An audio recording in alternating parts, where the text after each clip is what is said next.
ஆமென். ஹல்லேலூயா.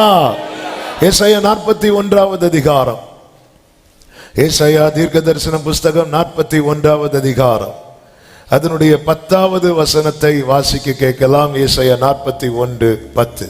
நீ பயப்படாதே, நான் உன்னுடனே இருக்கிறேன். திகையாதே, நான் உன் தேவன். நான் உன்னை பலப்படுத்தி உனக்கு சகாயம் நான் உன்னை பலப்படுத்தி உனக்கு சகாயம் பண்ணுவேன். என் நீதியின் வலது கரத்தினால் உன்னை தாங்குவேன். என் நீதியின் வலது கரத்தினால் உன்னை தாங்குவேன். ஹல்லேலூயா. கர்த்தர் இந்த வார்த்தையை இந்த மாதம் வாக்குத்தத்தமாய் கிருபையாய் தந்திருக்கிறார். பலப்படுத்தி உனக்கு சகாயம் பண்ணுவேன். I will strengthen you. Yes, I will help you என்று கர்த்தர் சொல்லுகிறார். ஒரு தேவ பிள்ளைக்கு தேவ பலன் மிக மிக அவசியம். ஹல்லேலூயா. தேவன் ஒருத்தங்களை பலப்படுத்துறாங்கனாலே அவர்களை கொண்டு தேவன் ஏதோ ஒன்றை செய்ய விரும்புகிறார் என்ற அர்த்தம். இந்த பூமியிலே அவருடையவர்களாய் வாழ்வதற்கு இயேசு என்ன சொன்னார்? நீங்கள் உன்னதத்திலிருந்து வரும் பலனால் தரிப்பிக்கப்படும் வரைக்கும் நீங்கள் எருசலேமிலே அமர்ந்திருங்கள், தரித்திருங்கள். அந்த பலன் பரிசுத்த ஆவி உங்கள் மேல் வரும்போது நீங்கள் பலன் அடைந்து எருசலேமில், அந்த வசனத்தை வாசியுங்கள். அப்போஸ்தலர் 1:8. பரிசுத்த ஆவி உங்களிடத்தில் வரும்போது நீங்கள் பலன் அடைந்து எருசலேமிலும் யூதேயா முழுவதிலும் சமாரியாவிலும் பூமியின் கடைசி பரியந்தமும் எனக்கு சாட்சிகளாய் இருப்பீர்கள் என்றார். நீங்கள் பலன் அடைந்து, இந்த பூமியிலே சாட்சி உள்ள வாழ்க்கை ரொம்ப முக்கியம். எல்லா தேவ பிள்ளையுடைய ஏக்கம் எதுவா இருக்க வேண்டும் தெரியுமா? கலாத்தியர் 1வது அதிகாரம் கடைசி வசனம். எல்லாருடைய ஏக்கமும் அதுவாக தான் இருக்க வேண்டும். கலாத்தியர் 1 கடைசி. எல்லாரும் பாருங்கள், எல்லாரும் அந்த வசனத்தை வாசிப்போமா? பைபிள் இருக்கவங்க பைபிள் பாருங்க, இல்லைன்னா ஸ்கிரீன்ல பாருங்க. எல்லாரும் அந்த வசனத்தை வாசிங்க. என்னை பற்றி தேவனை, ஒரு விஷயம் கூட, என்னை பற்றி தேவனை. வாசிக்காதவங்களை இப்ப சேர்ந்து வாசிக்கலாமா? என்னை பற்றி தேவனை. இதுதான் ஏக்கமா இருக்கணும். ஹல்லேலூயா. என்னை பத்தி 4 பேர் பேசும்போது ஆண்டவரை பிரைஸ் பண்ணணும். அப்படி நம்ம லைஃப் இருக்கணும். அதுக்கு என்ன தேவை அப்படின்னா பரலோக பலன் தேவை. இந்த கலாத்தியர் 1:24 நீங்க அதை உங்க கண்ணுக்கு முன்னாடி அதை ஒரு லட்சியமாக வைத்து, பைபிள்ல நிறைய இருக்கும்படி. ஹல்லேலூயா. என்னை பற்றி, நம்மளை பற்றி முதல்ல யார் தேவனை மையப்படுத்துறோம்? நம்ம கூட இருக்கிறவங்க. நம்ம டெய்லி நம்மளை பார்க்கிறவங்க இருப்பாங்க, நம்ம கூட பழகிறவங்க இருப்பாங்க. இன்னாரா, ஆண்டவரே ஸ்தோத்திரம், உன்னதமான தேவனுடைய அப்படின்னு சொல்லி நேபுகாத்நேச்சர், சாத்ராக், மேஷாக், ஆபேத்நேகோவை பற்றி சொல்றாங்க. அவங்க நிக்கிறாங்க சாட்சி. அப்போ எல்லாருக்குமே ஆசை சாட்சியா நிக்கணும், கர்த்தருக்காய் வாழணும். ஆமென். அந்த கனி உள்ள வாழ்க்கை, பரிசுத்தம் உள்ள வாழ்க்கை, ஆசையில் படாத யார் உண்டு? எல்லாருக்கும் விரும்புறோம் அவருக்கு சீஷர்களாய். அல்லேலூயா. அந்த சிலுவையை சுமந்து அவருக்கு பின் செல்லுகிற எல்லாருமே விரும்புறோம். ஆனா இதுக்கு தான் நமக்கு என்ன தேவை அப்படின்னா பரலோக பலன் தேவை. அப்ப ஆண்டவர்கிட்ட எதுக்கு பலன் தேவை என்பதை அறிந்து தேவனிடத்தில் அதை கேட்கணும். ஆண்டவர் என்னை பலப்படுத்துவீராக. ஆமென். பாருங்கள், சத்துருக்கள் எல்லாம் வர்றாங்கிற செய்தி வந்ததும் யோசபாத்து தன் ஜனங்களை எல்லாம் அழைத்து ஒருமுகப்படுத்தி தேவ சமூகத்தில் நின்று என்ன சொல்லுகிறார் என்றால், நிற்க எங்களுக்கு பலன் இல்லை, நிற்க பலன் இல்லை, அடுத்து என்ன செய்யணும்னு எங்களுக்கு தெரியல, எங்கள் கண்கள் உண்மையே நோக்கி இருக்கிறது என்று சொல்லுகிறான். அவனுக்கு நம்பிக்கை என்ன தெரியுமா? ஆமென். பலன் இல்லாதவன் அவரை நோக்கி பார்த்தால் நிச்சயம் பலன் அடைந்து எழும்புவான். ஹல்லேலூயா. பலமுள்ளவன் பலனற்றவன் பலமுள்ளவன் பலம். ஆமென். யாராயிருந்தாலும் உதவிகள் செய்வது லேசான உமக்கது லேசான. இந்த நாளிலே பேசும்படி 1ஆம் தேதி காலையில பேசினார், ஃப்ரைடே ஃபாஸ்டிங் பிரேயர்ல பேசினார், நேற்று சாட்டர்டே ஈவினிங் வர்ஷிப்ல பேசினார். ஆமென். ஆவியானவர் வார்த்தைகளை தந்து பேசிக்கொண்டே இருக்கிறார். இன்று பேசும்படி பரிசுத்த ஆவியானவர் ஆமென் 3 காரியங்களை நினைவிலே கொண்டு வந்தார். நம்முடைய முற்பிதாக்கள் ஆகிய ஆபிரகாம், ஈசாக்கு, யாக்கோபு என்பவர்கள் வாழ்க்கையிலே கர்த்தர் அவர்களை பலப்படுத்தி செய்ய வைத்த 3 காரியங்கள். அதை ஆமென் சொல்லி ஜெபிக்க விரும்புகிறேன். நமக்கு எதற்கு தேவ பலன் தேவை என்று ஆமென் 3 காரியங்களை சொல்லி நான் ஜெபிக்க விரும்புகிறேன். முதலாவது, ஏற்றுக்கொள்ளாதிருக்க பலப்படுத்துகிறார்.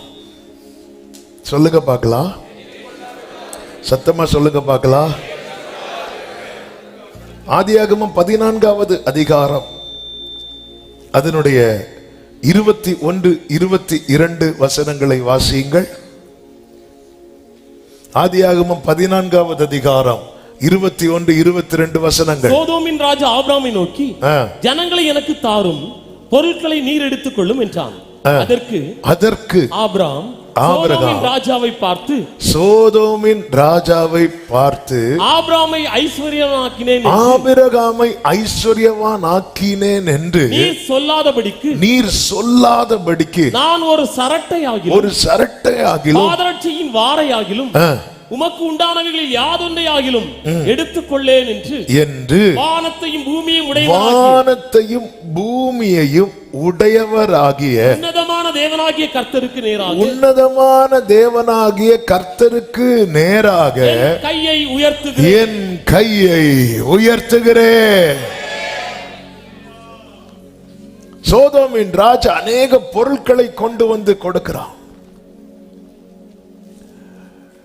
நம்ம லைஃப்லயே பெரிய சவாலான காரியம் என்ன தெரியுமாங்க? அநேகர்ட்ட நோ சொல்றது. இந்த நோ சொல்றது இருக்கு தெரியுமா? நம்ம பல சூழ்நிலைகள்ல நிர்பந்தமான சூழ்நிலை கைதியாய் மாறுவதற்கு ரீசன் என்ன தெரியுமா? நோ சொல்றதுக்கு நமக்கு ஸ்ட்ரெங்த் இல்ல. நோ சொல்றதுக்கு நமக்கு ஸ்ட்ரெங்த் இல்ல. இங்கே ஆபிரகாமுக்கு நோ சொல்லக்கூடிய ஸ்ட்ரெங்த் உண்மையிலே கிடையாது. ஏனென்றால் அந்த சரித்திரம் நமக்கு தெரியும். 4 பெரிய ராஜாக்களோடு யுத்தம் பண்ணிட்டு வரார். 4 பெரிய ராஜாக்களோடு யுத்தம் பண்ணிட்டு வராரு. யுத்தத்தில் ஆபிரகாம் ஜெயிச்சிட்டார். ஆனா என்ன பிரச்சனை அப்படின்னா, அந்த ராஜாக்கள் யாரும் சாகல, ராஜாக்களை துரத்தி விட்டான். பொதுவாகவே 2 நாட்டுக்கு யுத்தம் நடந்தா ஒரு நாட்டில் இருக்கிறவங்களை நிர்மூலமாக்குறது வரைக்கும் அந்த யுத்தம் ஓயாது. பெலிஸ்தியர் யுத்தம் பண்ண வரும்போது தாவீதை பார்த்தீங்களா, கல்லால் அடிப்பார். அடிச்சதும் கோலியாத் விழுந்துருவான். விழுந்ததும் விட்டாரா தாவீது? ஓடி போய் அவன் பட்டயத்தை எடுத்து அவன் கழுத்தை எதுக்கு வெட்டுறாருன்னா, இந்த பிரச்சனை நாளைக்கு திரும்ப கோலியாத் வந்து நின்றக்கூடாது. அப்போ இங்க வந்து யுத்தத்தில் ஆபிரகாம் ஜெயித்தாலும் அந்த ராஜாக்கள் துரத்தப்பட்டிருக்கிறார்களே தவிர அவர்கள் வீழ்த்தப்படவில்லை. நாளைக்கு திரும்ப இந்த பிரச்சனை வருவதற்கு பல வாய்ப்புகள் இருக்கிறது. அப்போ இந்த மாதிரி நேரத்துல மானசீகமா நமக்கு கொஞ்சம் 4 பேர் சப்போர்ட்டா இருக்குந்தா நல்லா இருக்கும் நமக்கு தோணும். அப்படிப்பட்ட நேரத்துல தான் யார் வர அப்படின்னா, சோதோமின் ராஜா உள்ள வரான். எப்படி வரான் தெரியுமா? அவன் கிஃப்டோட வரான். ஏற்கனவே கர்த்தர் சோதோமை பகைக்கிறார், சோதோமை வெறுக்கிறார். இந்த சோதோமின் ராஜா கிட்ட மட்டும் இந்த ஆபிரகாம் கை நீட்டி வாங்கி இருந்திருப்பான் என்றால், ஆமென், அநேக காரியங்களை ஆபிரகாம் இழக்க நேரிட்டிருக்கும். தேவனோடு உள்ள உறவு கட்டாயிருக்கும். இப்படி பல காரியங்களை சொல்ல முடியும். ஆனால் இந்த இடத்துல தான் ஆபிரகாமை கர்த்தர் எப்படி பலப்படுத்துகிறார் என்றால், அவனை சோதோமின் ராஜாவுக்கு முன்னாடி கை நீட்டுற நிலைமைக்கு விடாதபடிக்கு கர்த்தர் அவனை பலப்படுத்தினார். ஆண்டவரே, நான் உம்மால் அழைக்கப்பட்டவன், நான் உம்மால் அழைக்கப்பட்டவன், நான் உம்மால் அழைக்கப்பட்டவன். ஒரு தேவ பிள்ளைக்குடைய ஏக்கம், ஆண்டவரே சோதோமின் கூட்டத்துக்கு முன்பதாக கை நீட்டுற நிலைமை எனக்கு வரக்கூடாது. ஆமென் சொல்லுங்க பார்க்கலாம். அழைக்கப்பட்டவனை 2 பேர் எதிர்கொண்டு வருவார்கள்.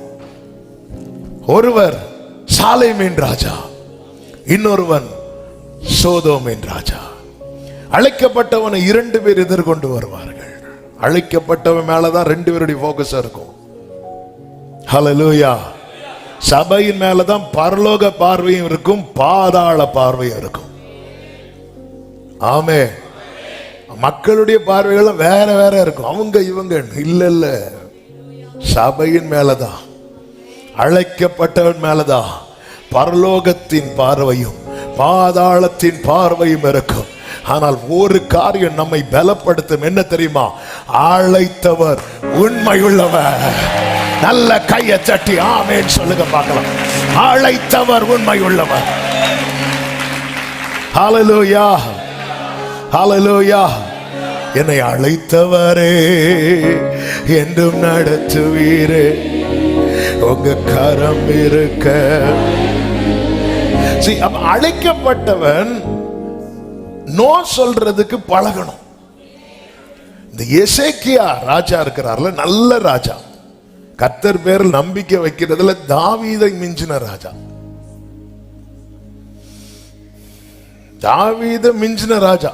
தனக்கு முன் இருந்தவங்க எல்லாரை விட ஆண்டவர் பேர்ல ரொம்ப நம்பிக்கையா இருந்தவர்னு சொல்லப்பட்டிருக்கிறது. ரொம்ப நல்ல ராஜா. ஆண்டவர்ட்ட எப்படி கிளைம் பண்றார் பாத்தீங்களா? நான் உமக்கு முன்பாக உண்மை உத்தமமா இருந்ததை மாத்திரம் நினைத்தரலாம் அப்படின்ட்டான். என்ன ஒரு வார்த்தை! நம்ம மரண போராட்டத்தில் இருக்கும்போது நம்ம இப்படியா ஜெபம் பண்ணுவோம்? அவனுக்கு என்ன நம்பிக்கை பாருங்க. இந்த ஜெபம் எனக்கு வாழ்க்கையை கொடுக்கும்னு அவ்வளோ நம்பிக்கை இருக்குல்ல. நம்ம இருக்கும்போது நம்ம என்னதான் உண்மை உத்தவமா இருந்தாலும் நமக்கு மரணத்துக்கு ஒரு அடி தூரம்னு, ஆண்டவரே தயவு செய்து மன்னிச்சு என்னை எப்படியாவது காப்பாத்துங்கப்பா, அப்படித்தானே நம்ம ஜெபம் பண்ணுவோம். ஆனா பாருங்க, நீ வீட்டு காரியத்தை ஒழுங்குபடுத்து, நீ சாக மாட்டேச்சு, நீ பிழைக்க மாட்டேன்னு சொல்லிட்டு அவரு போயிட்டாரு. நிக்கல, திரும்பி பார்க்காம போயிட்டாரு. என்ன நடக்கும்? ராஜாவை பார்த்துல சொல்லிட்டு வர்றது. அவர் திரும்பி பாட்டு இவர் சுவர்புறமா திரும்பி ஓடு, நான் உமக்கு முன்பாக.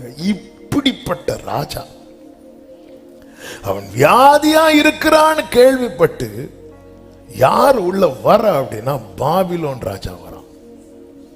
எப்படி வர அப்படின்னா, ஏசாயா 39வது அதிகாரம் அதனுடைய 1-2 வசனங்களை பார்க்கும்போது, அவன் வியாதிப்பட்டிருந்து ஆரோக்கியமானதை கேள்விப்பட்டு அவனிடத்திற்கு நிருபங்களையும் வெகுமானங்களையும் அனுப்பினான் சொல்லப்பட்டிருக்கிறது. அப்படி அனுப்பினதும் நம்மால் என்ன பண்றாரு? அடுத்த வசனத்துல எசேக்கியா அவர்களை கண்டு சந்தோஷப்பட்டு, வா வா வா, அது எங்க வைக்கணும் தெரியுமா அப்படின்னு கொண்டு வந்து பொக்கிஷ சாலைய ஓபன் பண்ணி காட்டுறான்.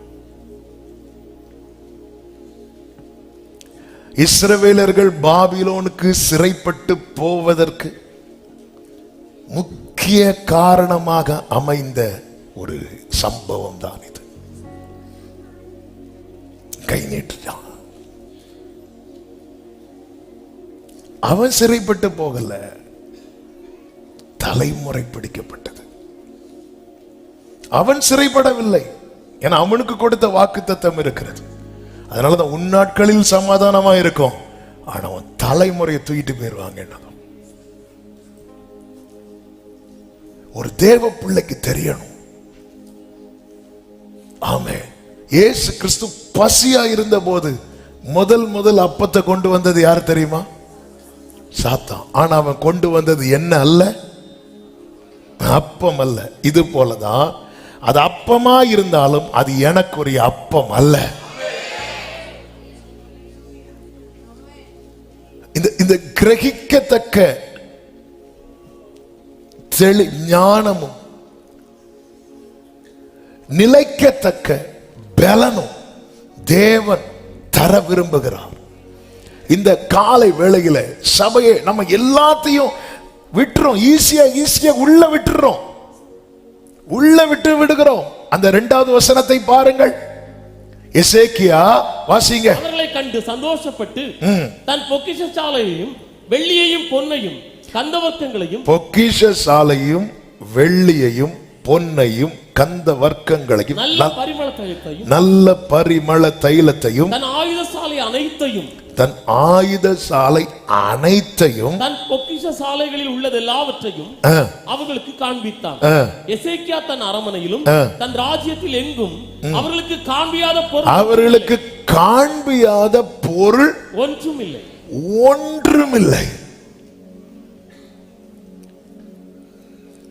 ஆமென். அப்போ பாபிலோன் ராஜா எதுக்கு வந்தான் தெரியும்ல? ஆமென். உனக்கு என்ன கொடுக்கன்னு இல்ல, பாபிலோன் ராஜா கொடுத்த வெகுமானம் எசேக்கியாட்ட என்னெல்லாம் இருக்குன்னு பாக்குறதுக்கான டிக்கெட்டுக்கான காசு. அவன் டிக்கெட்டுக்கான காசு எடுத்து உள்ள போய் எல்லாத்தையும் பார்த்துட்டு, நிறைய பேர் நம்ம விசாரிக்கிறது போல வர்றது எதுக்கு தெரியுமா? ஒரு சின்ன என்ன வெகுமானம் கொடுத்தான்னு தெரியல, ஆனா நம்மால அவ்வளத்தையும் ஓபன் பண்ணி பைபிள் எவ்வளவு, அவனுக்கு காண்பியாத பொருள் ஒன்றும் இல்லை. இதனுடைய ரிசல்ட் தான் தானியேல் 1வது அதிகாரம் அதனுடைய 1-2 வசனங்களை பார்க்கும்போது, யூதாவின் ராஜாவாகிய யோயாக்கீம் அரசாண்ட 3ஆம் வருஷத்திலே பாபிலோன் ராஜாவாகிய நேபுகாத்நேச்சார் எருசலேமுக்கு வந்து அதை முற்றுகை போட்டான். 2வது வசனம். அப்பொழுது ஆண்டவர் யூதாவின் ராஜாவாகிய யோயாக்கீமையும் தேவனுடைய ஆலயத்தின் பாத்திரங்கள் சிலவற்றையும் அவன் கையில் ஒப்பு கொடுத்தார். அவன் அந்த பாத்திரங்களை எடுத்து தன் தேவனுடைய பண்ட சாலைக்குள்ளே வைத்தான் என்று சொல்லப்பட்டிருக்கிறது. ஒரு தேவ பிள்ளைக்கு பலன் தேவை.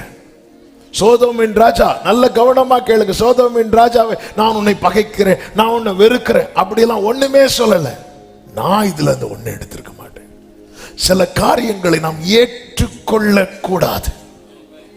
இயேசு கிறிஸ்து பாருங்கள், அதை பிசாசு இயேசுவை உயர்ந்தமான ஒரு இடத்துல கொண்டு போய் நிறுத்திவிட்டு பூமியில் உள்ள எல்லாவற்றையும் காண்பித்து சொல்லுகிறான், நீர் என்னை வணங்கினால் நான் இதையெல்லாம் உமக்கு தருகிறேன் என்று சொன்னதும், எனக்கு அப்பாலே போ சாத்தானே என்று சொல்லுகிறார். அவர் ஏற்றுக்கொள்ளவில்லை. இயேசு கிறிஸ்து அப்பங்களை ஆமென் அதிகமாக பெருக பண்ணி சீஷர்களுக்கு ஜனங்களுக்கு கொடுத்ததும், ஜனங்கள் எல்லாரும் அவரை ராஜாவாக்க மனதாயிருந்தார்கள் என்று யோவான் சுவிசேஷம் 6:15 சொல்லப்பட்டிருக்கிறது. அவர்கள் வந்து தம்மை ராஜாவாக்கும்படி பிடித்து கொண்டு போக மனதா இருக்கிறார்கள் என்று இயேசு அறிந்து, என ரொம்ப அதாவது ஜீசஸை வந்து கொண்டாடணுங்க. அப்பாவுடைய ஃபேவரைட் சைல்டு. அதாவது ஜனங்கள் ராஜாவாக்க பிடிக்க வரக்கூடாதுன்னு ஓடுறாரு, ஆனா சோல்ஜர்ஸ் பிடிக்க வரும்போது ஒப்பு கொடுக்கிறார். நம்ம நேரா மாறி செய்வோம். சார் உங்களுக்கு ஒரு பாராட்டு விழா, நான் கொண்டு போங்க, அப்படியே தூக்கிட்டு போங்க. கொரோனா ஊசி போட டீம் வராங்க, ஐயோ விட்டுருங்க. இவரை ராஜாவாக்க பிடிக்க வராங்கன்னதும் அவர் அங்கிருந்து அதை அறிந்து மறுபடியும் விலகி, ஆனா இயேசுவை பிடிக்க வரும்போது, நீங்கள் யாரை தேடுகிறீர்கள்? நசரேயனாக இயேசுவை தேடுகிறோம். நான் தான் அப்படிங்கிறார். பொத்துன்னு விழுறான். எழும்பு எழும்பு எழும்பு எழும்பு, அவங்களெல்லாம் விட்டுருங்க, நான் தான் விடுங்க. ஒப்பு கொடுத்தா நம்ம பாடினோம், ஒப்பு கொடுத்தீரையா உம்மையே எனக்காக உலகின் ரட்சகர் உன்னத. சில நேரத்தில் அப்பா தர்றதை விட உலகம் தர்றது நமக்கு ரொம்ப மேன்மையாய் காணப்படும். இல்ல, அப்பா தர்றது தான் ஆரோக்கியம். அல்லேலூயா, ஆமென் சொல்லுங்க பார்க்கலாம். அல்லேலூயா. பிதாவை இந்த பாத்திரனை விட்டு நீங்க கூடுமானால் நீங்கும்படி செய்யும் என்று இயேசு கேட்க, பிதா இல்ல இதுலதான் பானம் பண்ணணும்னு விட்டுட்டாரு. இப்ப பிலாத்து பாத்திரத்தை நீக்கிறதுக்கு வரா, இயேசு அமைதி ஆயிட்டார். அக்செப்ட் பண்ணல.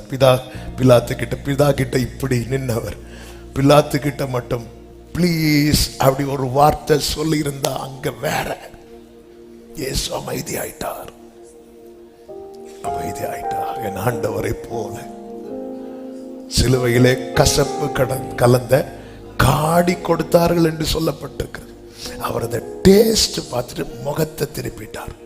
ஏன்னா அதை குறித்து சொல்லப்பட்டிருக்கிறது, இந்த சிலுவை மரணத்துல அந்த வலி தெரியாம இருக்கிறதுக்காக இந்த மாதிரி கொடுப்பாங்களாம். அந்த லாஸ்ட் மரண வலி இருக்குல்ல, அவர் பாருங்க, இது என் அப்பா கொடுத்த பாத்திரம், நான் வலி அனுபவிச்சுதான் மறிப்பேன்னு சொல்லிட்டு அவர் அதை டேஸ்ட் பண்ணாம முகத்தை திருப்பிட்டார். இவர் தானே நேசு. அதை மட்டும் அவர் டேஸ்ட் பண்ணியிருந்தார்னா அவர் வலி தெரியாம அந்த அந்த அந்த உணர்வுகள் எல்லாம் அது அப்படி மங்கி போயிடும். அப்படி வலி தெரியாமலே இறந்துருவார். அதனால அவர் தாகமா இருக்கிறன்னதும் அந்த கசப்பு கலந்த பைபிள் இருக்கு.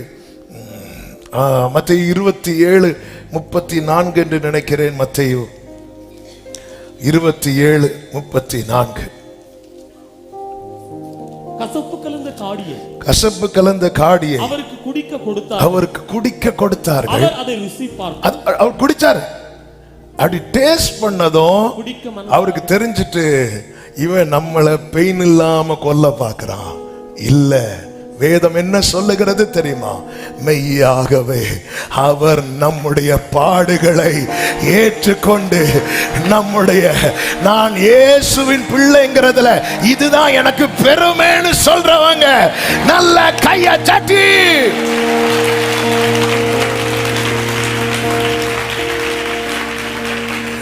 பாருங்க. உலகம் நிறைய ஆஃபர் பண்ணும். எதுக்குப்பா இப்படி கஷ்டப்படுற? நாதனு முள்முடி நல்கிய லோகமே, நீ தரும் பேரு நீ கெந்தி. இயேசுவை சிலுவையில் அரைஞ்சவங்க, பரியாசம் பண்ணவங்க ரொம்ப கஷ்டப்படுறார் போலேன்னு இதை கொஞ்சம் குடிக்க கொடுக்கறாங்க.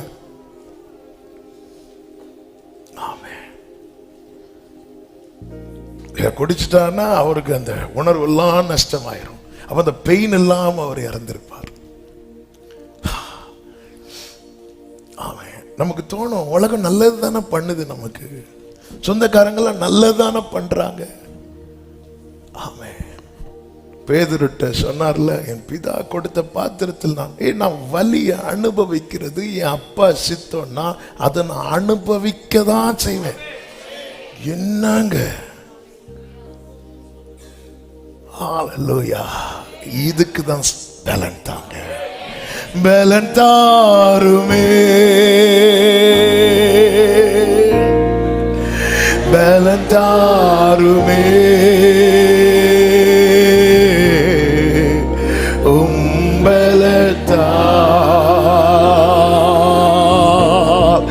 என்னை நடத்திடும். சில பாதையில தேவன் நடத்தும் போது சோதோமின் ராஜா வந்து நிப்பான். நீ இப்படி இதை வாங்கிரு, இதை வாங்கிரு, இதை வாங்கிரு. வேண்டாம் வேண்டாம் வேண்டாம், ஏன் நான் இந்த பாதையில் நடப்பது தேவ சித்தம். அதுல தான் நான் நடப்பேன். எனக்கு வேற வேற ஆப்ஷன் தேவையே இல்லை. நான் ஏற்கனவே சொல்லி இருக்கிறேன், ஒரு சகோதரி ஆண்டவருக்காக நல்ல ஊழியம் செய்த ஒரு சகோதரி ஒரு வாலிப பிள்ளை திடீரென்று படுக்கையில் ஆயிட்டா. படுக்கையிலாகி எழும்ப முடியாதனால அப்போ அவங்களுக்கு இந்த உமிழ்நீர் சளி எல்லாம் வரும்போது துப்பணும். துப்புறதுக்குன்னு பக்கத்துல பாட்டில்லாம் வச்சிருப்பாங்க.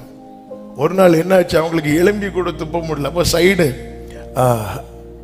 விண்டோ இருக்கு, அப்ப அப்படி துப்பி வெளியே போடலாம் அப்படின்னு நினைச்சு அப்படி துப்புறாங்க. அது என்ன ஆகுதுன்னா, அது அப்படி எலும்பி அவங்க மேலேயே விழுந்துட்டு, அவங்க துப்பல் அவங்க மேலே விழுந்ததும் என்ன ஆண்டவரே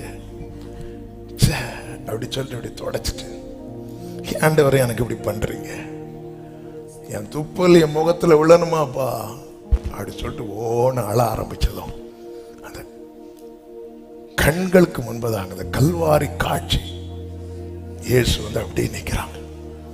இங்க பாருமா, உன் மேல உன் துப்பல் தான் விழுந்துச்சு, என் மேல வரவும் போறவெல்லாம் துப்பிட்டு போனான்.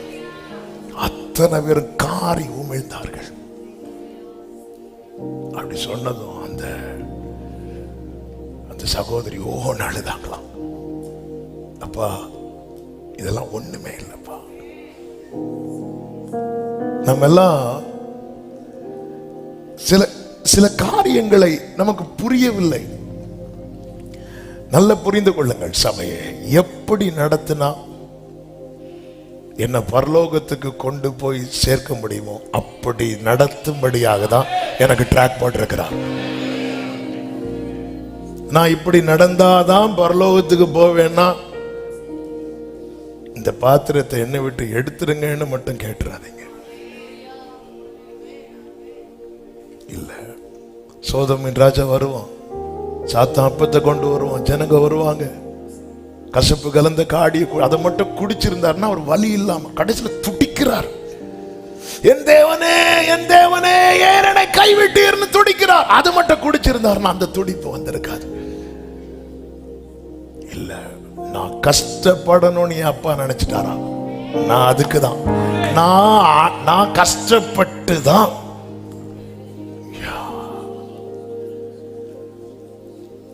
இவரை பிதாவாகிய தேவன் எழுப்பினார் என்று சொல்லப்பட்டிருக்கிறது. உன்னதங்களில் அவரோடு கூட உட்கார வைத்திருக்கிறார். இயேசுவை ஆராதிக்கிற தேவ பிள்ளைங்க இம்மைக்கானவைகளுக்காக மட்டும், இன்னைக்கு எல்லாருக்குமே காணாவூர் ஜீசஸ் தான் தேவை, கல்வாரி ஜீசஸ் தேவையில்லை. ஆமென். முத பாயிண்டே முடியுமான்னு எனக்கு இன்னைக்கு தெரியல. என் உள்ளம் தேவ அன்பினால் நேற்று இரவுல பின்னாடி சர்ச்சை பின்னாடி இருந்து இதை அப்படி மெடிடேட் பண்ணிட்டு இருக்கும்போது என்னால் தாங்க முடியல ஆண்டவருடைய அன்பு. ஆமென். ஹல்லேலூயா.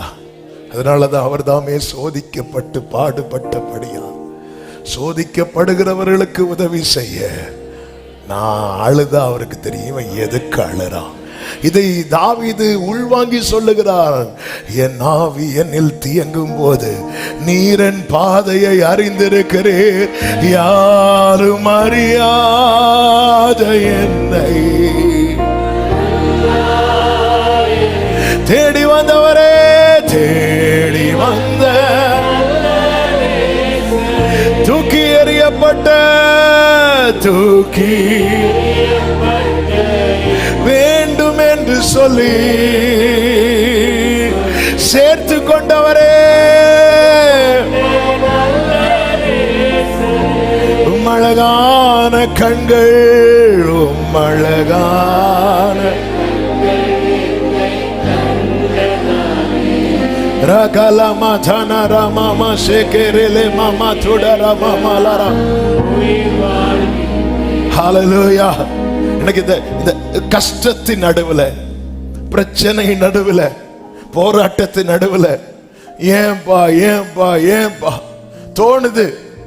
கொஞ்சம் சோதோமின் ராஜா கிட்ட போய் கையை நீட்டிடலாம். அவங்க தான் தரேன்னு சொல்றாங்களே, அவங்க தான். நீ கொஞ்சம் இங்க வந்துட்டேனா, கொஞ்சம் இப்படி வந்துட்டேனா, அவங்க தான் சொல்றாங்களே, ஒரு வாட்டி தான் போய் பார்ப்போமே, அப்படியெல்லாம் தோணும்.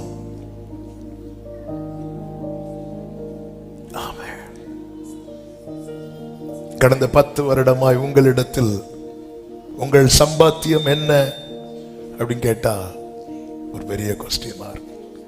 இல்ல, ஓகே ஃபைன். அந்த 10 வருஷம் நீங்க எப்படி வாழ்ந்தீங்க?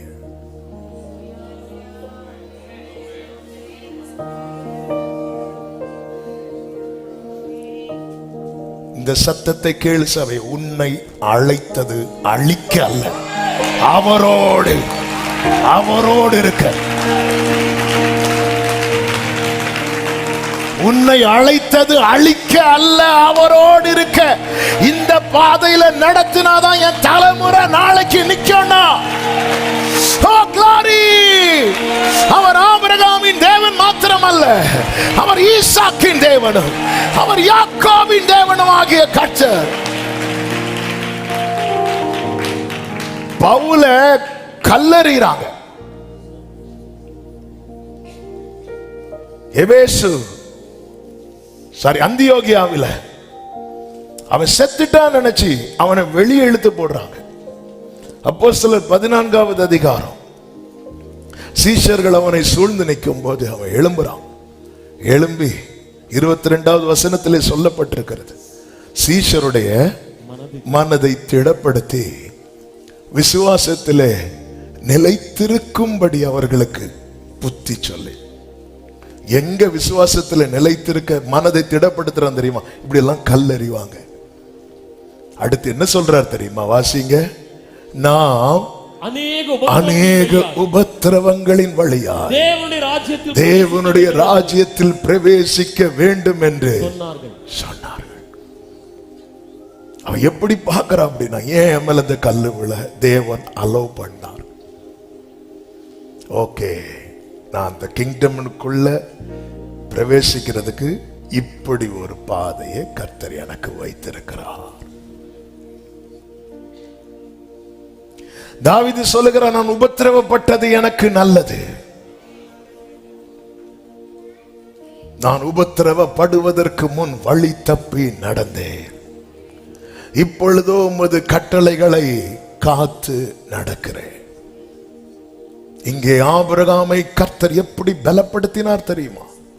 சோதோமின் ராஜா கொண்டு வந்ததை ஏற்றுக்கொள்ளாதிருக்க ஆபிரகாமை கர்த்தர் எப்படி பலப்படுத்தினார் என்றால், ஆதியாகமம் 14வது அதிகாரம் அதனுடைய 18வது வசனத்திலே சொல்லப்பட்டிருக்கிறது, அன்றியும் உன்னதமான தேவனுடைய ஆசாரியனாயிருந்த சாலேமின் ராஜாவாகிய மெல்கிசேதேக்கு அப்பமும் திராட்சரசமும் கொண்டு வந்து என்று சொல்லப்பட்டிருக்கிறது. இப்போ யுத்தம் முடிச்சிட்டு வரான் ஆபிரகாம். சோதோமின் ராஜா எதிர்கொண்டு வருகிறான், சாலேமின் ராஜா எதிர்கொண்டு வருகிறார். இந்த மெல்கிசேதேக்கு குறித்து வேதம் என்ன நமக்கு கற்றுத்தருகிறது? எபிரேயர் 7வது அதிகாரம் அதனுடைய 1 முதல் வாசியுங்கள். எபிரேயர், இந்த மெல்கிசேதேக்கு சாலேமின் ராஜாவும் ராஜாக்களை முறியடித்து வந்த ஆபிரகாமுக்கு இவன் எதிர்கொண்டு போய் அவனை ஆசீர்வதித்தான். இவனுக்கு ஆபிரகாம் எல்லாவற்றிலும் இவனுடைய முதற் பேராகிய மெல்கிசேதேக்கு என்பதற்கு நீதியின் ராஜா என்றும் சாலேமின் ராஜா என்பதற்கு சமாதானத்தின் ராஜா என்றும். அப்ப இந்த மெல்கிசேதேக்கு ஒரு புறம் ஆசாரியனாகவும் இருக்கிறார், இன்னொரு புறம் ராஜாவாகவும் இருக்கிறார். இப்படி ஆசாரியராகவும் ராஜாவாகவும் இருக்கிறவர் யார் அப்படின்னா, 2000 ஆண்டுகளுக்கு முன்பதாக இந்த பூமியில இறங்கி வந்த நம் ஆண்டவராகிய இயேசு கிறிஸ்து. 3வது வசனத்திலே சொல்லப்பட்டிருக்கிறது, இவன் தகப்பனும் தாயும் வம்ச வரலாறு இல்லாதவன், இவனுடைய பிறப்பு அங்கு சொல்லப்படவில்லை, ஜீவனின் இறப்பும் சொல்லப்படவில்லை, துவக்கமும் முடிவும் தெரியாது. இதெல்லாம் எதற்கு இப்படி சொல்லப்பட்டிருக்கிறது என்றால், தேவனுடைய குமாரனுக்கு ஒப்பானவனாய் என்றென்றைக்கும் நிலைத்திருக்கிறான். இப்ப மெல்கிசேதேக் அப்படின்னு பார்த்தாலே ஒரு ஆசாரியன், ஒரு ராஜா, அதை தாண்டி தெரியாது. அதனாலதான் ஆசாரியனாய் நிலைத்திருக்கிறான் இருக்கு. அவனுடைய இறப்பு தெரிஞ்சிருந்தா ஒரு ஆசாரியன் இருந்தான்னு போயிருக்கும். மெல்கிசேதேக்கு ஜீசஸ் அல்ல, ஜீசஸ்க்கு ஒப்பாய். பழைய ஏற்பாட்டில எல்லாம் கர்த்தர் அடையாளத்தினால உறுதிப்படுத்திட்டே இருப்பார். அன்னைக்கு ஆபிரகாமை சந்திக்க மெல்கிசேதேக்கை கர்த்தர் அனுப்பினது போல நம்மை சந்திக்க வேறொரு மெல்கிசேதேக் அல்ல, ஆமே, அந்த பிரதான ஆசாரியர், நம் நீதியின் ராஜா. ஆபிரகாமை எப்படி பலப்படுத்தினார் தெரியுமா? அப்பமும் ரசமும் கொண்டு வந்து. ஹல்லேலூயா. நல்ல புரிந்து கொள்ளுங்க, மெல்கிசேதேக் கிட்ட அப்பத்தையும் ரசத்தையும் வாங்கி சாப்பிட்டவனுக்கு சோதோமின் ராஜா கிட்ட கை நீட்டுறதுக்கு கூசுது.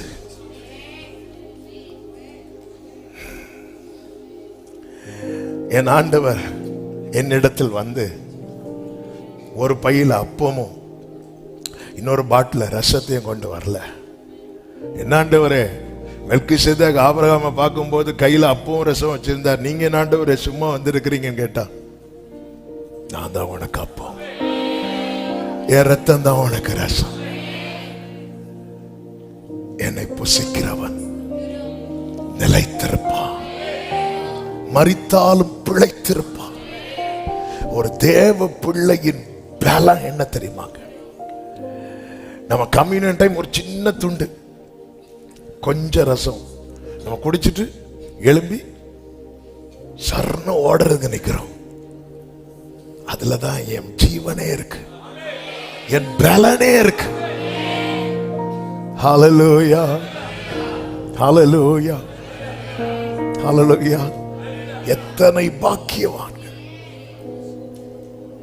ஆபிரகாமிலும் பாக்கியவான்கள் ஆயிட்டோமே. இத புசிக்கிறவன் அவனுக்குள்ள தேவ பலன் இருக்கிறது, தேவனுடைய பலன் இருக்கிறது. ஆபிரகாம் இதை வாங்கி புசிக்கிறான், புசித்து எதிர்கொண்டு போகிறான். சோதோமின் ராஜா பொருட்களை எல்லாம் கொண்டு வரும்போது அவன் ஏற்றுக்கொள்ளவே இல்லை. இந்த நாளிலே பந்தி எடுக்கிறவர்களுக்கு சொல்லுகிற செய்தி இதுதான். இதை நீங்கள் புசித்து பலப்படுங்கள். புசித்து பலப்படணும்னா அதை எப்படி புசிக்கணும் தெரியுமா? பாத்திரவான்களாய். 1 கொரிந்தியர் 11:29-30 வசனங்களிலே இப்படி சொல்லப்பட்டிருக்கிறது. என்னத்தினாலெனில் அபாத்திரமாய் போஜன பானம் பண்ணுகிறவன் கர்த்தருடைய சரீரம் இன்னதென்று நிதானித்து அறியாததினால். ஒருத்தன் எப்போ அபாத்திரமா போஜனம் பண்றான் தெரியுமா? நிதானிக்கவே இல்லை. நான் என்ன புசிக்கிறேன், எதை புசிக்கிறேன், இப்படி ஒருத்தன் யோசிக்க மறந்துட்டாலே அவன் யாரா மாறுறான் தெரியுமா? அபாத்திரமாய் மாறுகிறான். பாத்திரவானா மாறணும்னா என்ன செய்யணும்? யோசித்தாலே போதுங்க. எனக்காக அடிக்கப்பட்டது நினைச்சாலே உடைஞ்சிருவோம். ஒருத்தன் அபாத்திரமா இத போஜனம் பண்றதுனால என்ன மாறுகிறானா? அடுத்த வசனத்துல, இது நிமித்தம் உங்களில் அநேகர் பலவீனரும் வியாதி உள்ளவர்களுமாய் இருக்கிறார்கள். அப்போ கொஞ்சம் யோசித்து பாருங்க. அபாத்திரமா இத புசித்தா அவன் யாரா மாறுறான்? அப்ப பாத்திரவானா புசித்தா யாரா மாறுவான்? பலவானா மாறுவான். கர்த்தருடைய பந்தியை அபாத்திரவானாய் புசித்தால் அவன் யாராய் மாறுவான்? சொல்லுங்க. கர்த்தருடைய பந்தியை பாத்திரவானாய் புசித்தால் அவன் யாராய் மாறுகிறான்? பலவானாய் மாறுகிறான். பாத்திரவானாய் புசிக்க என்ன செய்யணும்? இயேசு என்ன செய்தார்? அப்பத்தை இரசத்தை கொடுப்பதற்கு முன்பதாக சீஷர்களை கழுவினார், சுத்திகரித்தார். சுத்திகரிக்கும் போது பேதுரு சொல்லுகிறார், நீர் ஒரு காலும் என் கால்களை கழுவக்கூடாது. இயேசு சொன்னார், நான் உன்னை கழுவாவிட்டால் என்னிடத்தில் உனக்கு பங்கு இல்லை. ஒரு கேள்வியை நான் கேட்கிறேன், இவங்க கால் கழுவாமல வந்திருப்பாங்க? அவங்க முறைமையின்படியே ஒரு வீட்டுக்குள்ள போனாலே காலை கழுவிட்டு தான். அதனாலதான் சீமோன் என்கிற பரிசேயன் ஆண்டவர் சொல்லுவார்ல, நான் வீட்டுக்கு வரும்போது நீ எனக்கு என்ன தரல? தண்ணி தரல. இவங்க கால் கழுவாமலா போய் இருந்திருப்பாங்க? எல்லாம் கழுவிட்டு தான் போயிருப்பாங்க. அப்படி இருந்தும் ஆண்டவர் மறுபடியும் சுத்தப்படுத்துகிறார். என்ன அதன் அர்த்தம்? நான் ஏற்கனவே கழுவப்பட்டவன் என்று இருந்து விடாதே, ஒரு விஷயம் கூட ஒப்பு கொடுக்க தயங்காதே. நான் ஏற்கனவே நாங்கெல்லாம் முந்தைய நேத்தை பயங்கரமா ஜோமன்ட்டு வந்துட்டோம். இல்ல, இவங்க ஆயத்தப்படுத்தி இருக்கிறாங்க இயேசுவுக்கு. அவர் சுத்தம் விரும்புகிற ஒரு 3.5 வருஷம் இயேசுவோடு இருக்கிறாங்க. அவங்களுக்கு தெரியாதா? கை கழுவாம ஒரு வாட்டி சாப்பிடுவாங்க. உடனே பரிசேயர் வந்து, இது உங்களுக்கு நியாயமா தெரியுதா? அவனுங்க கை கழுவாம, கை கழுவுங்கிறது வந்து நம்ம கை கழுவது மாதிரி கிடையாது. நம்ம கை கழுவது கை கழுவாமலே இருக்கலாம். நம்ம கை கழுவதே, அதுவும் கல்யாண வீட்டுக்கெல்லாம் போனா கை கழுவ போக மாட்டோம். ஏன்னா நம்ம இலையில தண்ணி தெளிக்கிற மாதிரி அப்படி கையும். யூதர்கள் அப்படி கழுவ மாட்டாங்க. அவங்க அதுக்கே ஒரு 15-20 நிமிஷம் எடுப்பாங்களாம். அவங்க அங்கிருந்து இதுவரை கழுவுவாங்க. நம்ம அதுக்குள்ள பிரேக்ஃபாஸ்ட், லஞ்ச், டின்னர் முடிச்சுட்டு போயிடுவோம். அவங்க அவ்வளவு சுத்தப்படுத்துவாங்க. இவங்க அவசரத்துல சாப்பிட்டாங்க. சாப்பிட்டோன்னு ஆண்டவர் விட்டு கொடுக்க தனியா கூட்டு வந்த, பரவாயில்ல அப்ப கை கழுவாம சாப்பிடலாம். இங்க வா, இந்த பரிசேருடைய நீதியிலும் நீதி அதிகமா இல்லைன்னு வச்சுக்கோய, பரலோகத்துக்கு வந்துட மாட்டேன்ட்டாரு. இவர்தான் என்ன ஆண்டவர். உயிர்த்தெழுந்த கிறிஸ்து தம்மை சுற்றி இருந்த சீலையை மடக்கி வச்சுட்டு போயிருக்கிறார்.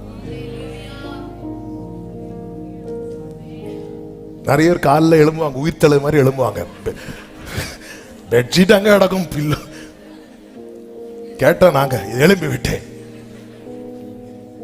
ஆனா இயேசு 3 நாள் கழிச்சு உயிர்த்தெழுந்து சீலை ஒரு ஓரத்தில் அப்படி வச்சுட்டு அவர் போறார். என்ன ஆண்டவரை ஃபாலோ பண்றாங்க நம்ம. எப்படிப்பட்ட தேவன் நம் தேவன். ஹல்லேலூயா, ஹல்லேலூயா. ஆமென். எல்லாத்துக்கும் பெஸ்ட் எக்ஸாம்பிள் ஜீசஸ் மட்டும்தான். இயேசுவை தவிர வேறொரு தெய்வமும் கிடையாது. இயேசுவை தவிர வேறொரு குருவும் கிடையாது. இயேசுவை தவிர வேறொரு ரோல் மாடலும் கிடையாது. ஆமென். அதாவது ஒப்பு கொடுக்க தயங்க கூடாது. நான் பாவி, ஆண்டவர் என்மேல் கிருபையார், இப்படி சொல்ல தயங்க கூடாது. அதெல்லாம் எங்களை கழுவிட்டார். வயசு காலத்துல எழுதுறாரு யோவான்.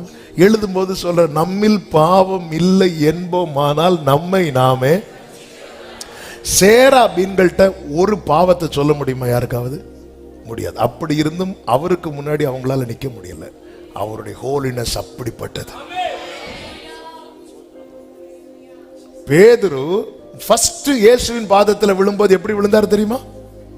நான் பாவி, என்னை விட்டு போகணும். இப்ப எப்படி சொல்றாரு தெரியுமா? என்ன கழுவக்கூடாது. 3 வருஷம் தான் ஆச்சு. நம்ம பந்தி எடுத்து மூணாவது பந்தி தான் எடுத்திருப்போம். இதெல்லாம் போட்டு ஜோம் பண்ணிட்டு வந்தோமா, தந்தோமா, ஊத்துனோமா, போயிட்டோமான்னு. ஒரு விசை கூட ஒப்பு கொடுக்க தயங்க கூடாது. ஒரு விசை கூட. நான் பாவி ஐயா, என்னை தள்ளாதிரும், உம் தயவால் என்னை. எங்க வெரி ஃபர்ஸ்டா இங்க இருக்கிற அநேகர் இருக்கிறீங்க, என்னையும் உட்படுத்தி தான் சொல்றேன். ஃபர்ஸ்ட் பந்தியில வடித்த கண்ணீர் எப்படி இருந்துச்சு? ஃபர்ஸ்ட் பந்தியில. இன்னைக்கு ஏன் வரமாட்டேங்குது? நம்ம அறியாம எங்கேயோ சிறகு முளைச்சிட்டுல. ஃபர்ஸ்ட் பந்தியில, வெரி ஃபர்ஸ்ட், அப்படியே கையெல்லாம் ஆடல, நெஞ்செல்லாம் அப்படி அடிக்கல. இப்போ ஃபுல்லா அப்பம் சைஸ் பார்க்கறது. அவங்களுக்கு பெருசு, சோ எனக்கு சின்னது. அப்போ இப்போ ஒரு விஷயம். ஆண்டவரே, பேதுரு உடைஞ்சிட்டார். அப்பா என் காலை மட்டும் இல்ல, அப்ப என்ன மொத்தம், என் தலை சரியில்லைப்பா, என்ன மொத்தம். மறுபடியும் ஒப்பு கொடுக்க தயங்காதவர்கள் பாத்திரவான்களாய் இந்த அப்பத்தை புசித்து பலப்படுவார்கள். இந்த காலை வேளையில எத்தனை பேர் என்னை ஒப்பு கொடுக்கிற, என்னை கழுவுங்கப்பா, என்னை பாத்திரவானாய் மாற்றுங்க ஆண்டவரே. ஆமென், ஆமென் சொல்லுங்க பார்க்கலாம். சோதோமின் ராஜா வாங்கிறாதேன்னு சொல்றதுக்கு அந்த மெல்கிசேதேக் அப்பத்தையும் ரசத்தையும் ஆபிரகாம்கிட்ட கொடுத்து எப்படி பிளஸ் பண்றார் தெரியுமா? ஆதியாகமம் 14 அதனுடைய 19, 20 வசனங்கள். அவனை நல்ல கவனமா கேளுங்க. அதாவது இது பலப்படுத்துறதுக்கு மட்டும் இல்ல, ஆசீர்வதிக்கிறதுக்கு. அந்த அப்பத்தை ரசத்தை ஆபிரகாம் வாங்கும் போதே அந்த மெல்கிசேதேக் பிளஸ் பண்றார். அவனை ஆசீர்வதித்து வானத்தையும் பூமியையும் உடையவராகிய உன்னதமான தேவனுடைய ஆசீர்வாதம் ஆபிரகாமே ரெடியா இருக்கு உனக்கு. பிளெஸிங்ஸ் இப்ப தெரியுதா சோதோமின் ராஜா ஏன் உள்ள இடையில கொண்டு வரான்? சோதோமின் ராஜா கொண்டு வருகிற பொருட்களை விட பரலோக தேவன் ஆயத்தம் பண்ணின ஆசீர்வாதங்கள் பெரிதாயிருக்கிறது. ஆமென் சொல்லுங்க பார்க்கலாம். சோதோமின் ராஜாவின் பொருட்கள் நம் கண்ணுக்கு தெரியுது.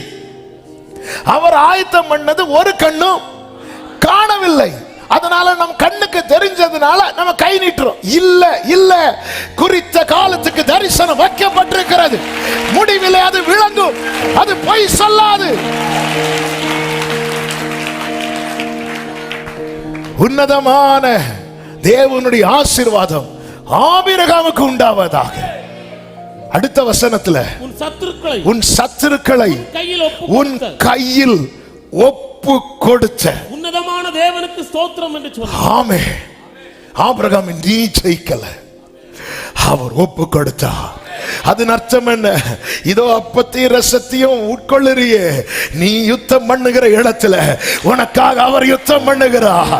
ஆமென். அவர் யுத்தம் பண்ணதுனாலதான் நீ ஜெயித்த. இத மறந்துடாத. அப்போ ஆபிரகாம் அந்த குளோரிய தனக்கு எடுக்கவே இல்லை. ஆபிரகாம் புரிஞ்சிட்டு, ஆபிரகாம் இப்ப பாருங்க எல்லாவற்றிலும் தசமபாகம் கொடுக்கிறான், நன்றி செலுத்துகிறான்.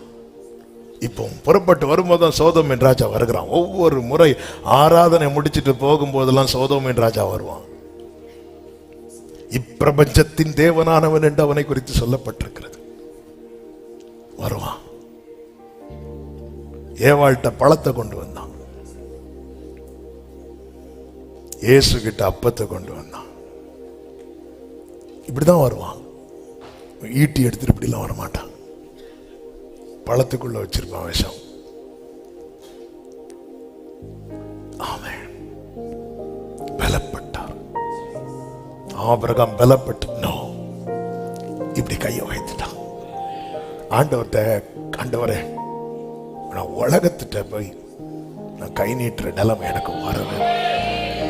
பலன் தாருமே.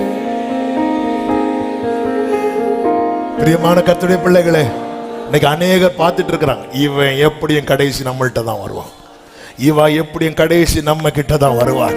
இன்னைக்கு கர்த்தர் பேசுகிறார், உன்னதமான தேவனுடைய ஆசீர்வாதம் ஆபிரகாமுக்கு உண்டாவதாக, ஆபிரகாமுக்கு உண்டாவதாக, ஆபிரகாமுக்கு உண்டாவதாக. அந்த ராத்திரியிலே ஆதியாகமம் 15:1 இந்த காரியங்கள் நடந்த பின்பு கர்த்தருடைய வார்த்தை ஆபிரகாமுக்கு தரிசனத்திலே உண்டாகி அவர் இந்த காரியங்கள் நடக்கட்டும். அப்பா என்ன பேசுறா தெரியுமா?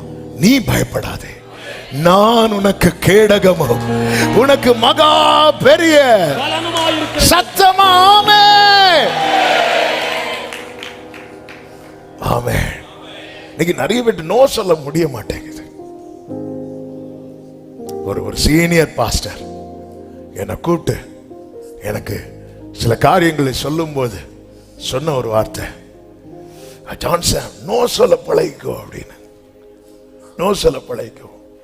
ரொம்ப தெரிஞ்சவங்க தான் உன்னை மீட்டிங் கூப்பிடுவாங்க, ஆனாலும் லீடிங் இல்லைன்னா நோ சொல்ல பழகிக்கோ. ஆண்டவர்கிட்ட அதுக்கு ஸ்ட்ரென்த் கேளு. நோ சொல்ல பழகிக்கோ. ஆமாம், இப்போ நிறைய நோ சொல்லிட்டு இருக்கிறேன்.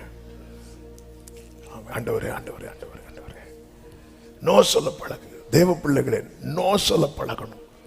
நிறைய காரியம் வேண்டாம் வேண்டாம். அதாவது அந்த இடத்துல இருந்து சோதோம்கிட்ட இருந்து வாங்கியிருந்தானா அவனுக்கு எது கட்டாயிருக்கும் தெரியுமா?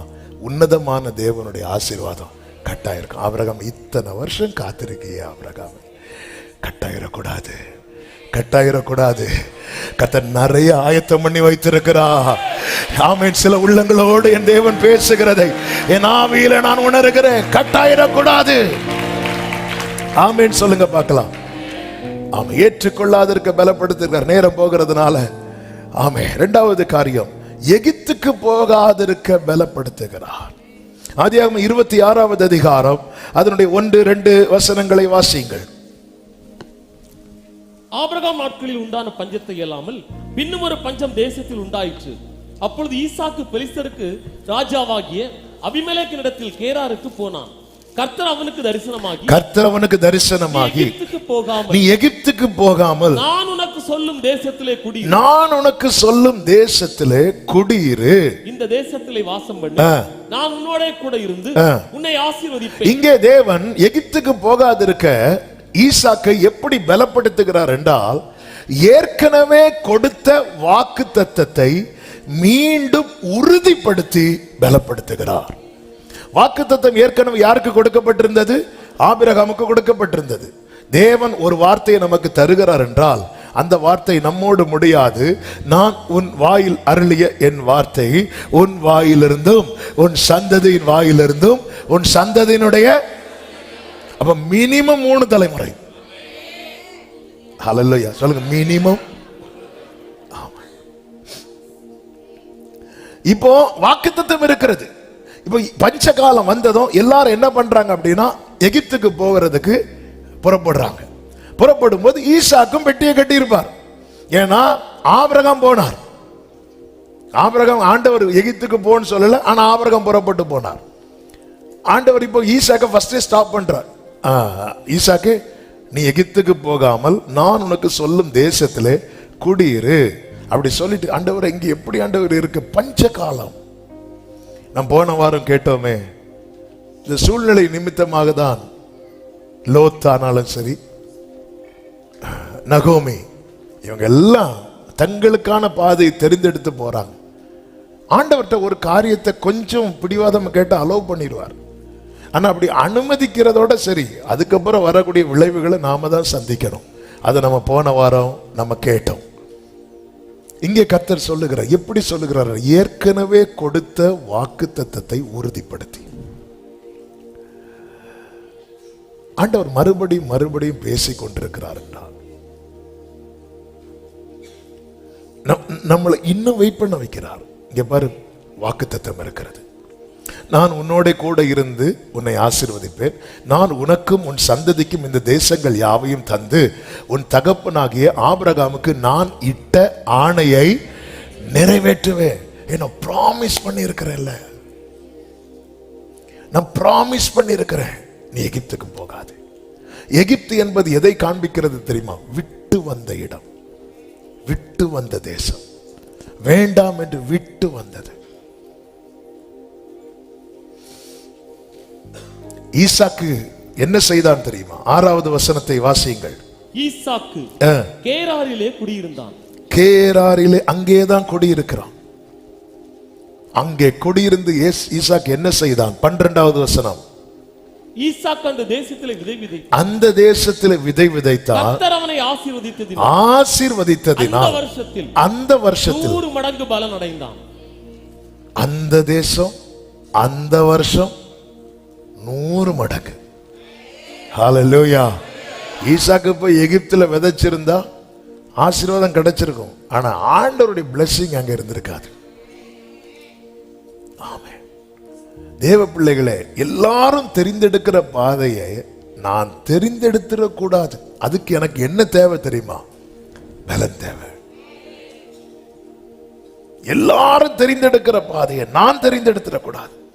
அதுக்கு எனக்கு தேவ சித்தம் இல்லாத பாதையை நம்ம கூட இருக்கிற அத்தனை பேரும் தெரிந்தெடுத்து ஓடும் போது, அப்ப இதுதான் ஒருவேளை கரெக்டா இருக்குமோ? இல்ல. 400 தீர்க்கதரிசிகள் யோசபாத் ஆகாப் நிற்கும் போது ஒரு பொய்யான காரியத்தை சொல்றாங்க.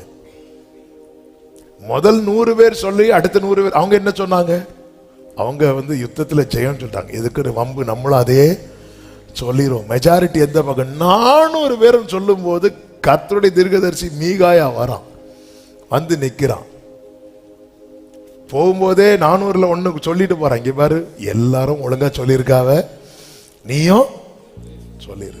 எல்லாரும் இவங்களுக்காக ஓட்டு போட்டிருக்காங்க, நீயும் ஓட்டுரு. அவனும் போய் யுத்தம் வாய்க்கப்படுமா? ஆகாம கேட்கிறான். கண்டிப்பா வாய்க்கப்படும், நீங்க போங்க. அவருக்கு தெரியுது, இங்க பாரு, போய் சொல்லக்கூடாது. அப்ப மொத்த 400 பேர்கிட்ட இவர் கேட்கல, நீங்க போய் சொல்லாதீங்கன்னு. ஆனா மீகாயாட்ட கேட்கிறான். என்ன ஒரு வெளிச்சம்ல! இந்த வார்த்தையை பேசுற வாயில வேற வார்த்தை வந்தா சத்துருவு கூட தெரிஞ்சிடும். உண்மையை சொல்லி, ஏன்னா உள்ள வார்த்தை இருக்கு. நீங்க போவீங்க ஆனா திரும்பி வர மாட்டீங்க அப்படின்றார். 400 பேர் கரெக்டா சொன்னாங்க. அப்ப நம்மளும் இல்ல இல்ல இல்ல, தேவ சித்தம் இல்லாத பாதை அது வேண்டாம்.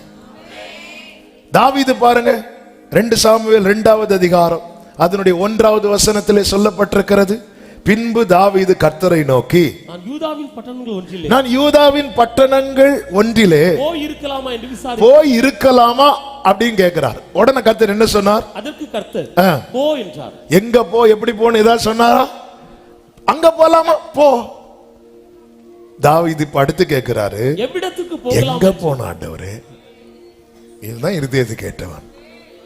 ஆண்டவரே அது வர ஒண்ணு போயிட்டு வரேன். சில சொல்லுவாங்க தெரியுமா, இந்த வெளியே வர போயிட்டு வரேன், வெளியே வர நான் இதுவரை ஒண்ணு போயிட்டு வரேன், இந்த பக்கத்துல போயிட்டு வரேன்.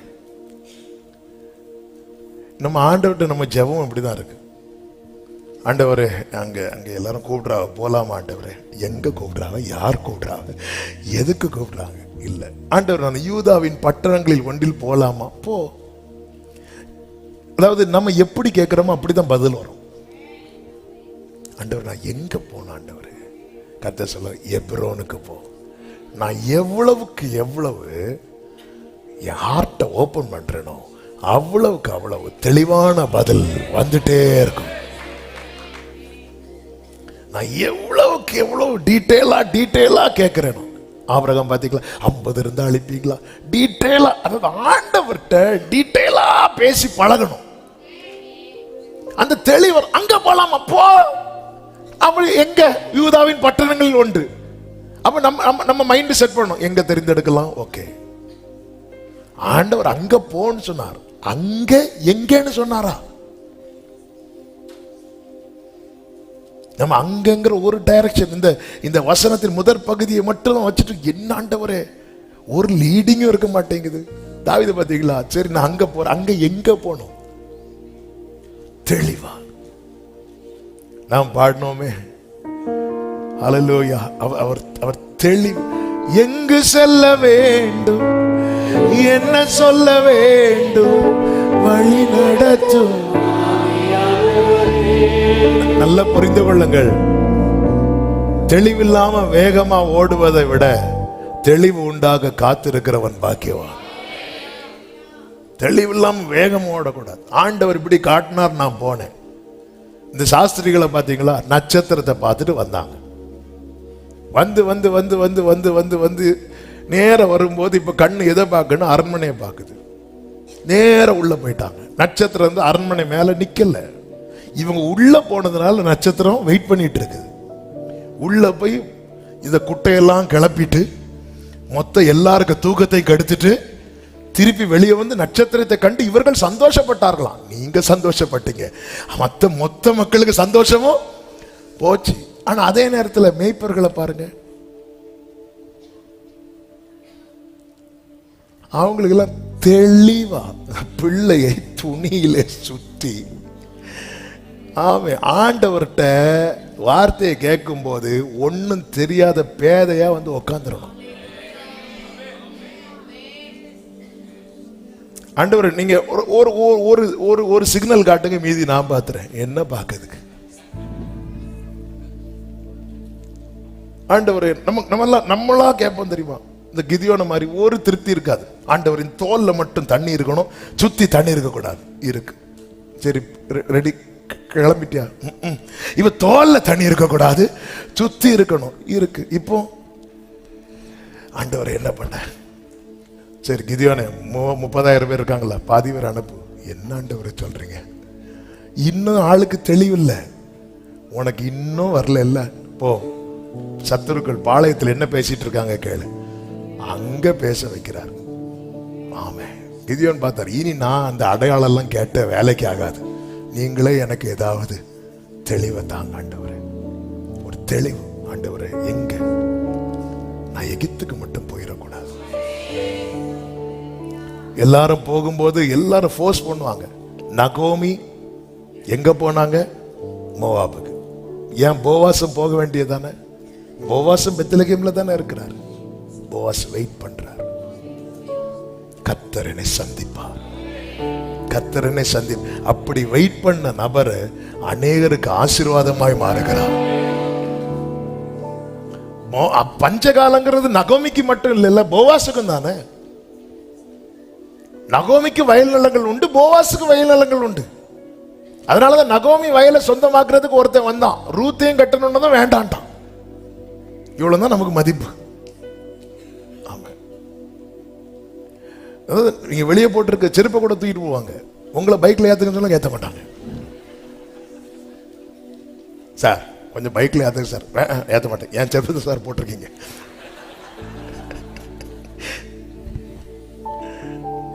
நகோமிக்கு வயல் நிலம் உண்டு, போவாசுக்கு வயல் நிலம் உண்டு.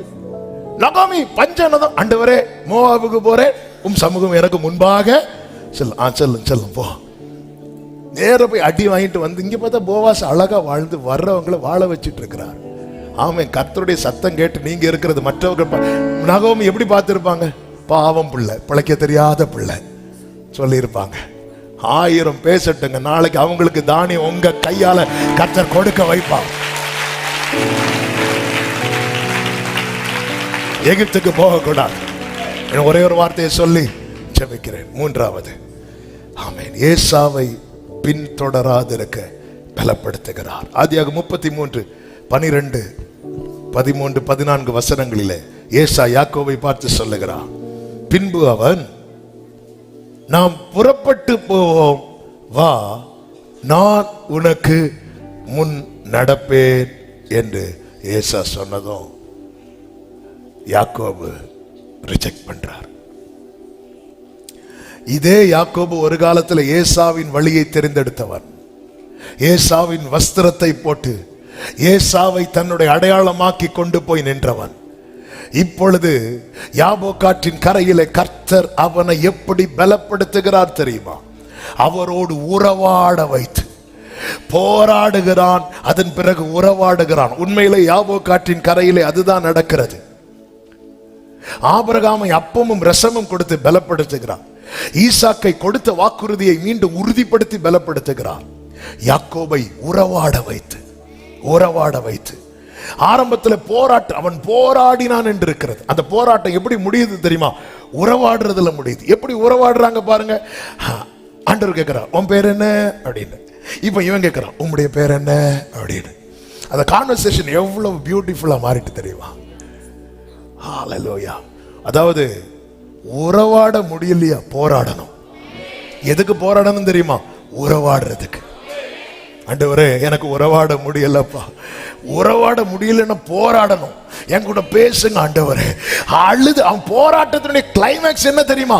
அவன் அழுது கெஞ்சினான் ஆண்டவரோடு. அந்த உறவு, உதவாத என்னில் நீர் நீங்க இல்லா. வெரி நெக்ஸ்ட் டே ஏசா சமாதானம் பண்ண வருகிறான். சமாதானம் பண்ணி விட்டான். தம்பின்னு ஓட அழுறான். எல்லாம் ரைட்டு தான். அழுதுட்டு ஒரு வார்த்தை சொல்றா பாருங்க. ஆமே, அந்த வசனம் 12, நாம் புறப்பட்டு போவோம், வா, நம்ம சேர்ந்து போவான்னு கூட கூப்பிடல பாத்தீங்களா? நாம போவோம், நான் உனக்கு முன்னடப்பேன்.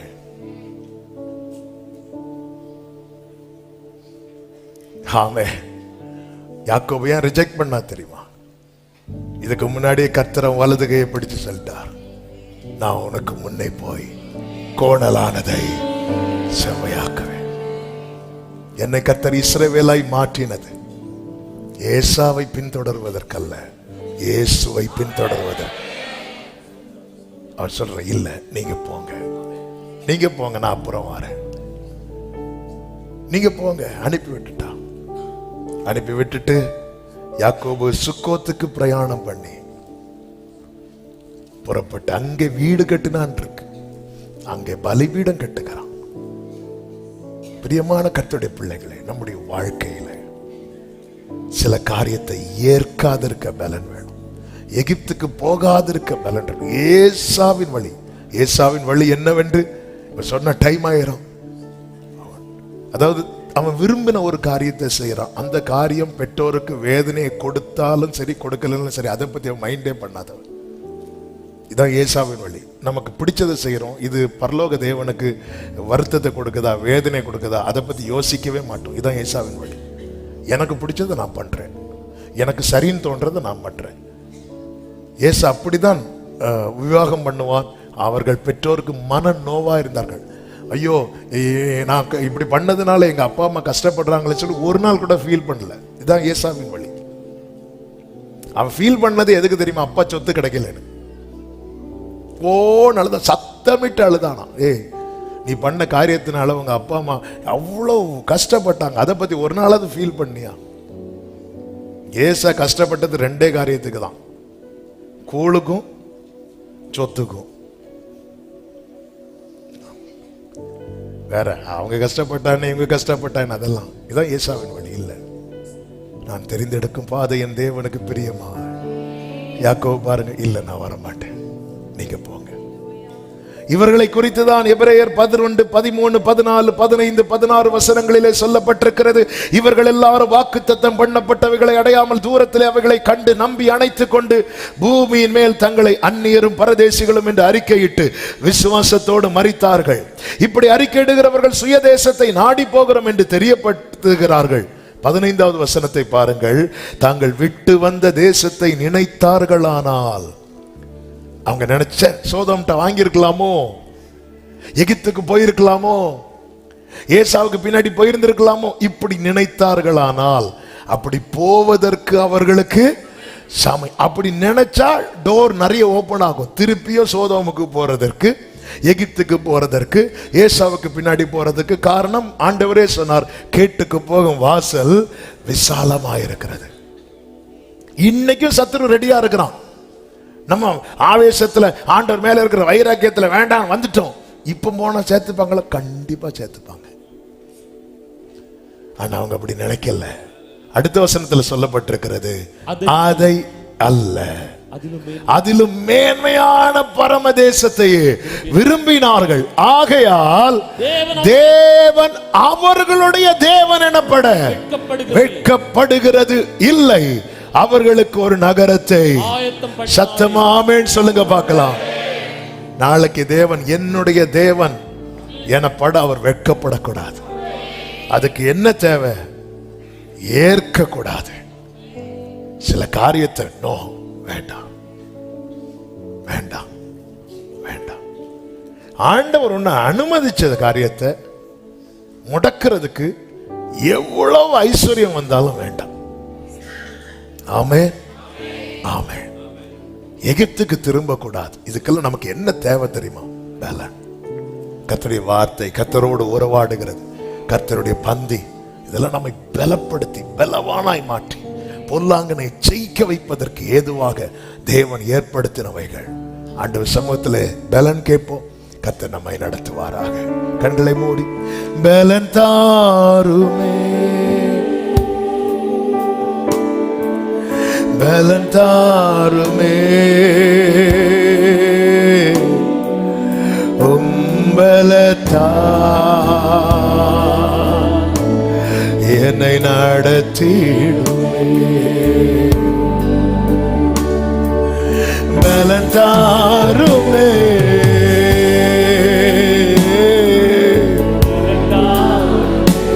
ரகதன மம சேரலே. ஹல்லேலூயா, என்னை நடத்திடுமே. கைகளை உயர்த்தி பலன் தாருமே, பலன் தாருமே. சோதோமின் காரியங்களை ஏற்காதிருக்க, எகிப்துக்கு திரும்பாதிருக்க, ஏசாவின் வழியை பின்தொடராதிருக்க பலன் தாங்கப்பா, என்னை நடத்திடுமே. ஒரு விசை கூட பலன் தாருமே, பலன் தாருமே. ஜீசஸ்